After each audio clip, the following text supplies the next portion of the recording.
بسم الله الرحمن الرحيم الحمد لله رب العالمين والصلاة والسلام على أشرف الأنبياء والمرسلين سيدنا ونبينا ومولانا محمد وعلى آله وصحبه أجمعين. ومنها المشهور إذا كانت له طرق متباينة سالمة من ضعف الرواة والعلل.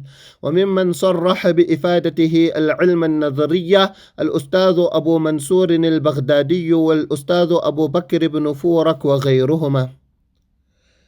In the previous session, we explained the first factor that will cause a khabr al-wahid to convey ilm, and that was that the khabr al-wahid appears in Sahih al-Bukhari or Sahih Muslim, and there are those two exclusions. At the end of the chapter, Hafiz ibn Hajar rahimahullah, he mentioned three scholars who were of the view that the narrations of Sahih al-Bukhari and Sahih Muslim convey firm knowledge. So the first person was a Shafi'i scholar from the Usuliyin, Abu Ishaq Isfirayini. So if you turn back, if you look on the third last line of page 53, you can see that he takes the name of Abu Ishaq Isfirayini. However, I just got my own copy of Natijatul Fikr now after delivering the dars, and I found that Alama Munawi rahimahullah, he said that it is incorrect to attribute this view to Abu Ishaq Isfirayini. So he mentions on page 180 of Natijatul Fikr, وَهُنَا شَيْءٌ يَنْبَغِي التَّنَبُّهُ لَهُ وَهُوَ أَنَّ مَا أَطْلَقَهُ الْمُؤَلِّفُ تبعا لشيخه البلقيني من أن الأستاذ الإسفرايني صرح بإفادة ما خرجه الشيخان العلم النظرية غير صحيح. So you can see that Hafiz ibn Hajar rahimahullah is actually obtaining this from his Ustad Alama Bulqini rahimahullah, but this is incorrect. And then he explains why it is incorrect. فإن الأستاذ وابن فورك إنما قال إن المستفيض يفيد علما نظريا بخلاف غيره من الآحاد، فجعل المشهور واسطة بين المتواتر المفيد للعلم الضروري والآحاد المفيد للظن. ومثله الأستاذ بما يتفق عليه أئمة الحديث كما يعلم ذلك من وقف على كلامهما وكلام الناقلين عنهما حتى في جمع الجوامع وشروحه. So basically they are speaking of another category which they invented, which they put between mutawatir and khabr al-wahid. So similar to the Hanafis, they added this additional category, and they mentioning that those are the narrations that will convey ilmun and nadhari. It's not just because a narration appears in Sahihain. So that will further weaken the view that the ahadith, that the ahad and narrations of Sahihain convey firm knowledge. Hafiz ibn Hajar rahimahullah, he now mentions the second factor. So he says, وَمِنْهَا الْمَشْهُورِ, that from amongst the qara'in, the external factors is mashhur. So Hafiz ibn Hajar rahimahullah uses the term mashhur. Mashhur is to be understood as a terminology of the muhaddithin, according to how Hafiz ibn Hajar rahimahullah explained this term previously. Mullah Ali Qari rahimahullah, he said, أي الحديث المشهور عند علماء الحديث لا المشتهر على ألسنة العامة. That this refers to the terminology of mashhur, which we explained that it has the least amount in any link is only 3 narrators. So إذا كانت له طرق متباينة, if it has different chains. So Hafiz ibn Hajar rahimahullah, he's explaining here that there has to be multiple different chains. طرق متباينة. Now here when he adds the word mutabayyinah, then commentators, they mention that this here is bayanul waqi'ah, that this is generally what happens. يحتمل أنه نعت كاشف لبيان الواقع، أي لا تكون الطرق إلا متباينة وإلا ارتفع التعدد. So it means that generally when a narration is mashhur, then it has a minimum of 3 narrators, isn't it? Now picture it. In order for there to be 3 narrators in every link, there will have to be more than 3 chains, isn't it? Or there will have to be a minimum of 3 chains rather. So is it possible to have 3 narrators in every link, but then to have less than 3 chains? No, it's not possible. So there has to be 3 chains. It naturally follows that they will all be different. So this here is bayanul واقع, or what we call a قيد اتفاقي. A قيد اتفاقي means that it's an unintended clause. It's something which was just mentioned, but it does not restrict the sentence in any way. It does not have any meaning. Now we mentioned previously that mashhur could be sahih, it could be hasan, or it could even be da'if. Therefore, Hafiz ibn Hajar rahimahullah, he mentions that the narration should be such that the different chains are salimatun min da'f al-ruwati wal-ilal. The chains are safe from weakness, they are free from weakness and from ilal, from hidden defects. So Hafiz ibn Hajar rahimahullah intends to say that all the chains of a mashhur narration must be authentic, then only will the mashhur narration convey ilm. So if there are multiple weak chains that make up the mashhur narration, then such a narration will be mashhur, because it's not conditional that the narrations have to be authentic. However, the narration will not convey any knowledge. The chains of the mashhur must all be authentic. So when the mashhur narration composes of all authentic chains, then Hafiz ibn Hajar rahimahullah and a small number of other scholars, they feel that the person can obtain firm conviction. So this also then responds to a possible objection. If you recall earlier on page 43, Hafiz ibn Hajar rahimahullah, he said, وَمَا تَخَلَّفَتْ إِفَادَةُ الْعِلْمِ كَانَ مَشْهُورًا فَقَطْ. So if a person does not get any knowledge from the multiple chains, then such a narration is called mashhur. This is what he mentioned on page 43. So in the very definition of mashhur, it is mentioned that a person cannot obtain knowledge.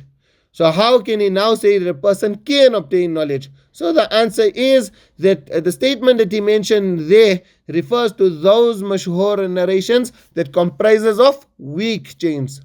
So those type of narrations, they will be considered as mashhur, but they will not convey any knowledge. However, when there are many chains that make up the mashhur narration and they are all authentic, then such a narration will convey ilm an-nadhari.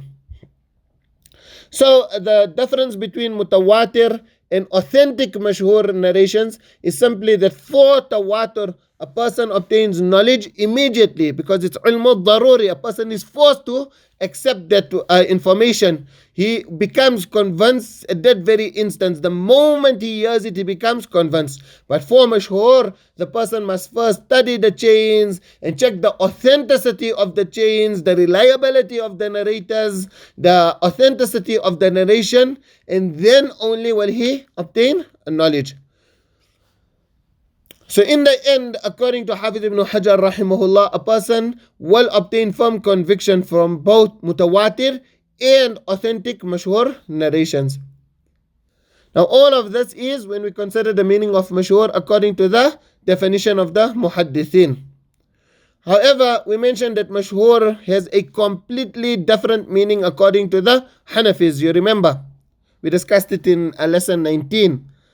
So then we also mentioned there that there is a completely different ruling for mashhur narrations according to Hanafis. So do any of you remember the ruling that according to Hanafis, what is the ruling of a mashhur narration based on their definition? Yes, so it is that mashhur gives you tuma'nina, that knowledge which one feels comfortable to accept. And this here is according to the preferred view. You can refer back to lesson 19 for the full discussion. Now here we're mentioning it's the preferred view because there are Hanafi scholars, for example, Alama Jassas al-Razi and Alama Alauddin Samarqandi, rahimahullah, etc. They all mention that mashhur give the benefit of ilmun nadhari. But when they mention about mashhur, then they are referring to mashhur according to the definition of the muhaddithin. So when they're using the word mashhur, then they are referring to those narrations which have at least 3 narrators in a particular link, and it does not reach the status of mutawatir. So they are not referring to mashhur according to the Hanafis. So don't think that because they are Hanafi usuliyin, they are using mashhur according to the way that Hanafis use it. They are using it according to how the Muhaddithin use the term. So this shows that there are some senior Hanafis who agree with Hafiz ibn Hajar rahimahullah on this point, because they are referring to the exact same definition of mashhur that Hafiz ibn Hajar rahimahullah is referring to, and then they are mentioning the exact same point that Hafiz ibn Hajar rahimahullah is mentioning. So they are leading Hanafi scholars who claim that a person will attain knowledge from mashhur according to the definition of the Muhaddithin. And besides these Hanafi scholars, Hafiz ibn Hajar rahimahullah says, وَمِمَّنْ صَرَّحَ بِإِفَادَتِهِ الْعِلْمَ النَّذْرِيَّ الْأُسْتَاذُ أبو منصور البغدادي والأستاذ أبو بكر بن فورك وغيرهما. So he takes the names of a few scholars that amongst those who have said that it gives the benefit of knowledge is Ustad Abu Mansur al-Baghdadi. Now who is this here? So you can see in the footnotes, his name is Abdul Qair ibn Tahir ibn Muhammad al-Isfirayini al-Baghdadi. And he was the student of Abu Ishaq al-Isfirayini, who we spoke about in the beginning and in the previous lesson. So this scholar, Ustad Abu Mansur al-Baghdadi, he was an expert in Hadith, and he was an expert in fiqh, and he was also an expert in usul. Sheikh Nuruddin Itr, he writes, he would teach 17 different types of knowledge. So it shows how much knowledge that he had, that he could actually teach this amount of sciences. And he passed away in the year 429 Hijri. So this here is the first great scholar who claims that a mashhur narration that comprises of authentic chains, it will convey ilmun nadhari. And the second scholar is Ustad Abu Bakr ibn Forak. So he is Muhammad ibn Hassan ibn Forak al-Asbahani. He revived the knowledge of numerous sciences in Nisapur, and he would refute those who were astray. He wrote approximately 100 books, and he passed away earlier. He passed away in the year 406 Hijri. He was poisoned, so that means that he was a shaheed, he was a martyr. Now, although Hafiz ibn Hajar rahimahullah is citing his name here, let us revert back to the text that I mentioned in the beginning, that I quoted from Alama Munawi rahimahullah.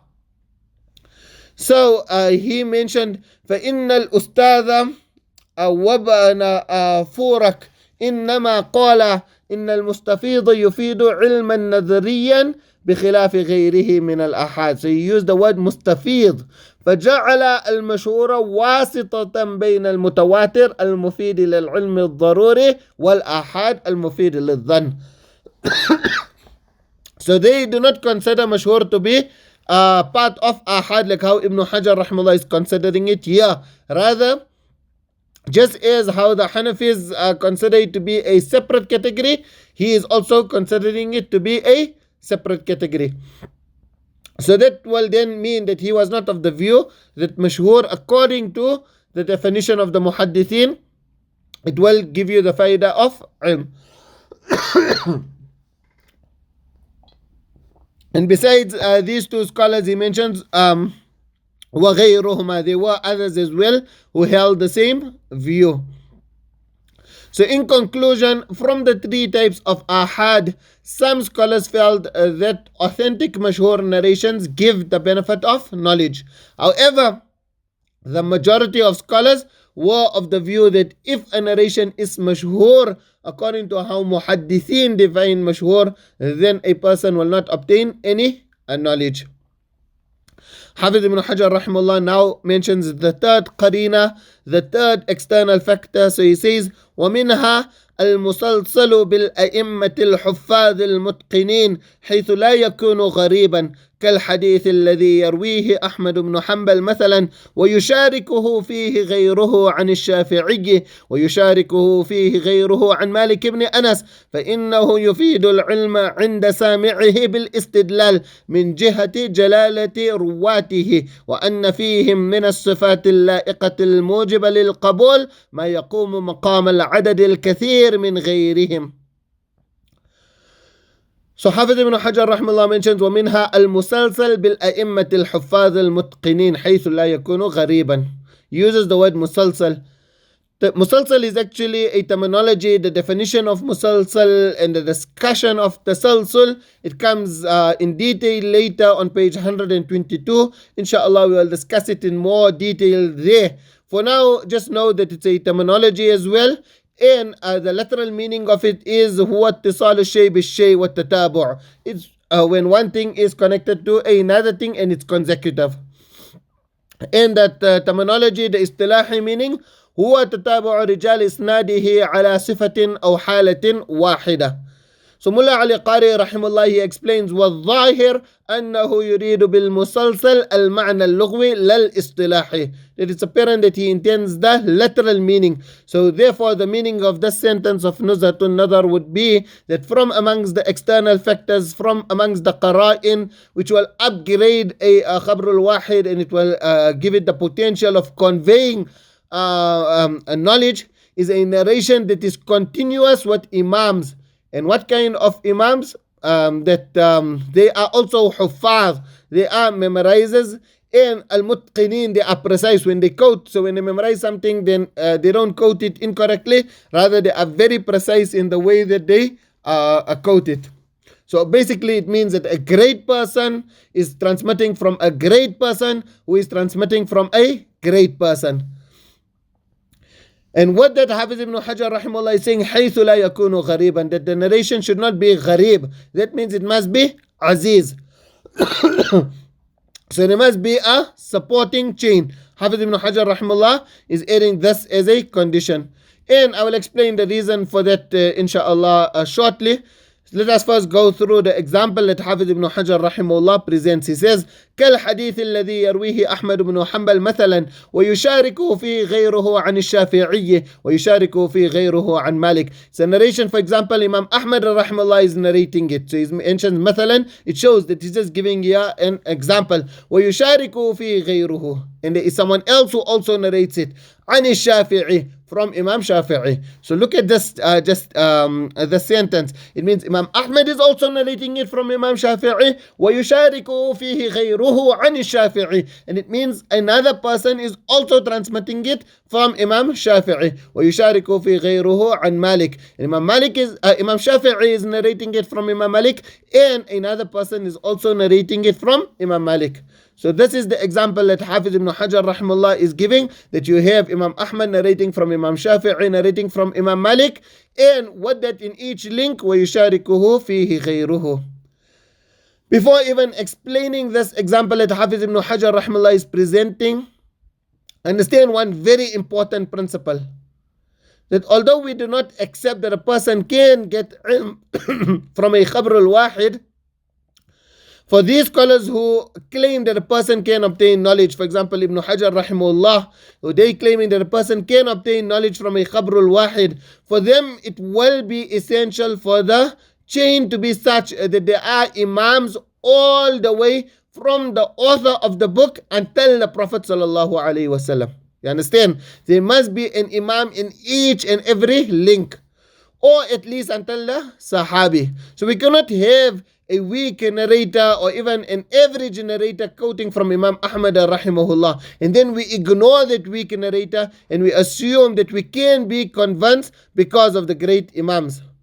Otherwise, fabricators will have a field day, isn't it? They will forge chains with the greatest of imams, and then a person might assume that here we have the greatest of imams, so therefore we have become so convinced, not realizing that it is a wadda', it's a fabricator who is mentioning this to him. So keep this crucial point in mind, that there must be imams in each and every link. And from this here you can understand that this example that Hafiz ibn Hajar rahimahullah is presenting here in Nuzha an-Naḍar, this here is deficient, because he is only giving an example of a few links, but there need to be imams in each and every links right up until the Prophet sallallahu alaihi wasallam. Because as we mentioned, that the person, if he's an imam and is a hafiz and is a mutqin, probably what if the tabi'i was just an average tabi'i? Then we cannot be convinced that the Prophet ﷺ would have actually mentioned that statement. So therefore, in each and every link, there must be imams. Now, once you understand this essential point, so now we can focus and look at this example that Hafiz ibn Hajar rahimahullah is presenting. So he is presenting an example where Imam Ahmad rahimahullah narrates from Imam Shafi'i, who narrates from Imam Malik rahimahullah. Undoubtedly, this here indeed it is a very great chain, and therefore Hafiz ibn Hajar rahimahullah he said, فبنى العلامة صلاح الدين الألاعي وغيره على ذلك أن أجل الأسانيد رواية أحمد بن حنبل عن الشافعي عن مالك عن نافع عن ابن عمر, that the greatest, أجل, he's using the word أجل, the greatest of all chains is where Imam Ahmad narrates from Imam Shafi'i, who narrates from Imam Malik, and then as I mentioned it has to go all the way up عن مالك عن نافع عن ابن عمر.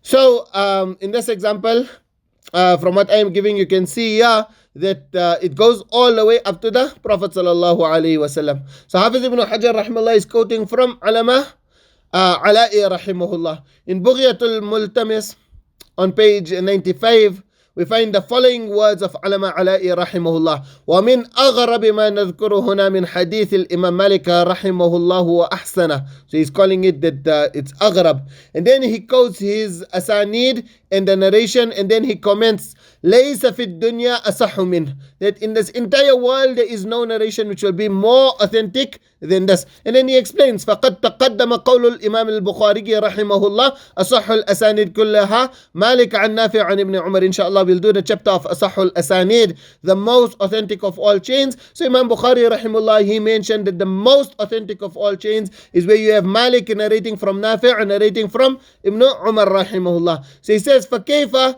وَقَدْ زِيدَ بِهَذَيْنِ الْإِمَامَيْنِ أَيْضًا الشَّافِعِي وَأَحْمَدُ وَابْنُ حَنْبَلٍ. That now if that is the greatest of all chains, and then when extending the chain, if you're adding great imams like Imam Shafi'i and Imam Ahmad rahimahullah, then definitely this here is the most authentic of all chains.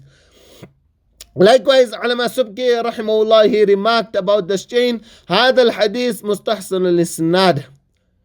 However, despite this being such a great chain, there are hardly any narrations like this. Alama Ala'i rahimahullah, he said, هذا حديث عزيز الوجود.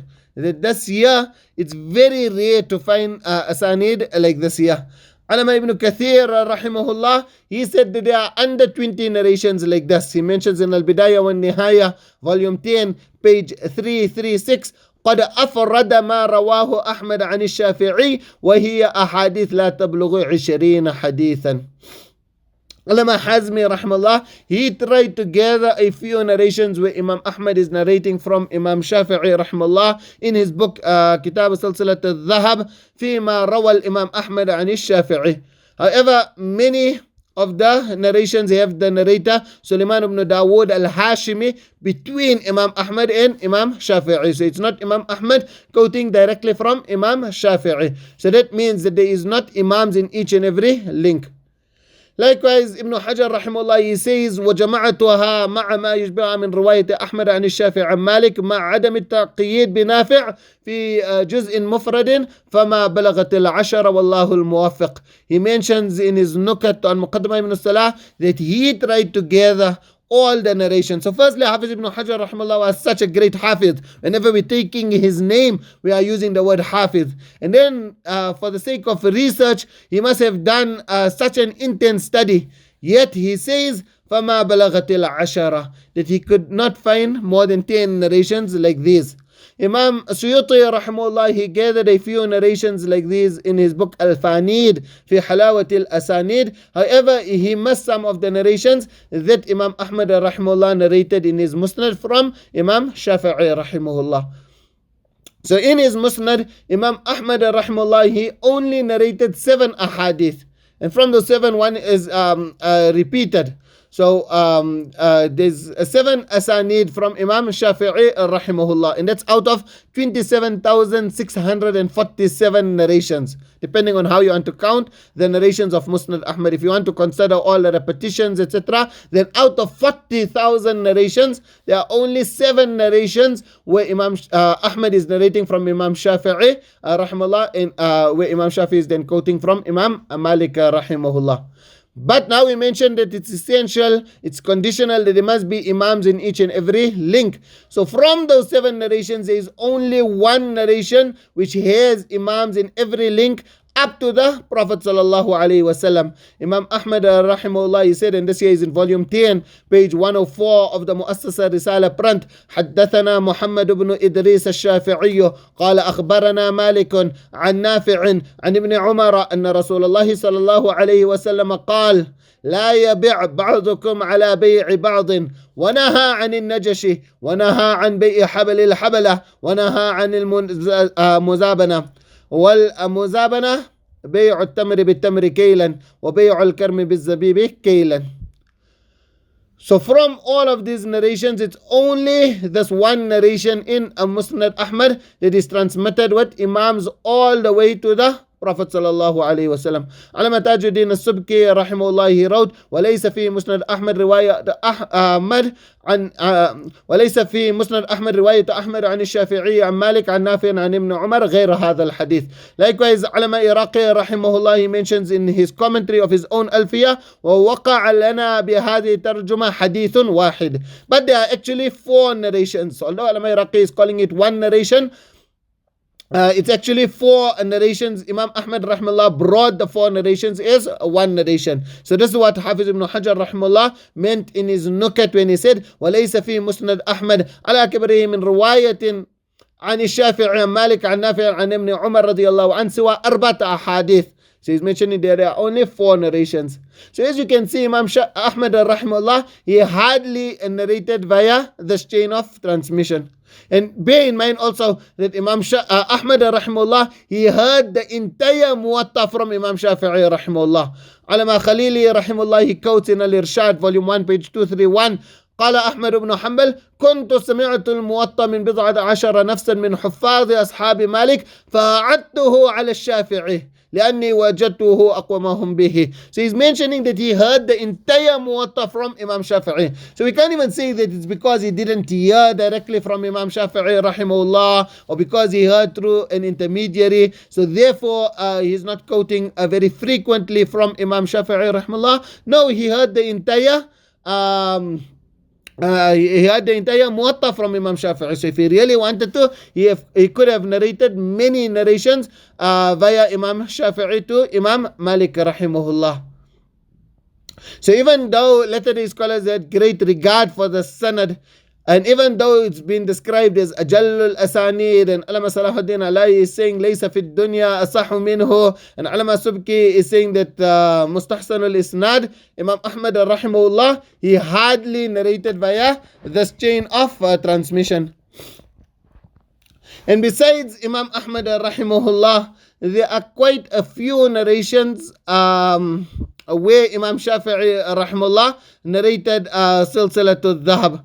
So Sheikh Nasiruddin al-Saif, he collected those narrations, and his narrations is posted online, but the sanad up to Imam Shafi'i rahimahullah needs to be checked.